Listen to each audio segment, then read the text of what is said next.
I think the golden age was, if you look at the entire first millennium of the Common Era, it was a very vibrant, intellectually very vibrant civilization.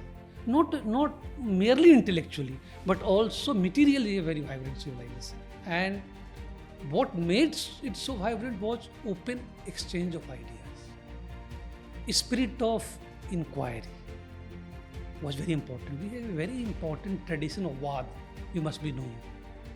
Vad Vivad. I have said somewhere in my book that if I have to summarize the essence of our civilization in 2 sentences, what it would be like?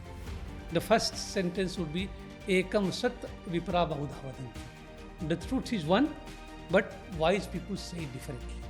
This theme is so important to Indic civilization. It recurs again and again.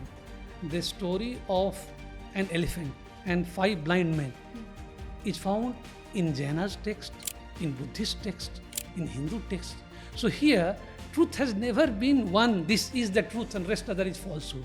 That is the most beautiful aspect of civilization. Ekam Sat Vipra Bahudha Vadanti.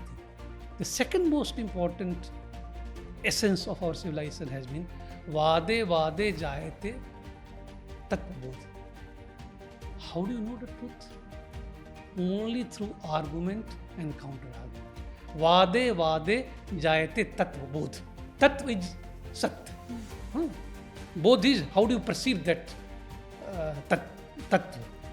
So Tattvabodh. Tattvabodh कैसे होगा? Vade Vade Jayate Tattvabodh. In the Nyaya Sutra, Gautam says in the very beginning of the Nyaya Sutra that Tattvarth Anusandhanartho Vada.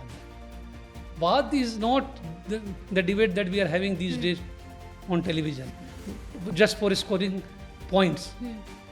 तत्व के अर्थ के अनुसंधान के लिए वाद है. Vad is for the purpose of reaching the truth, the reality. These two are the essence of our civilization, and that made us so intellectually vibrant.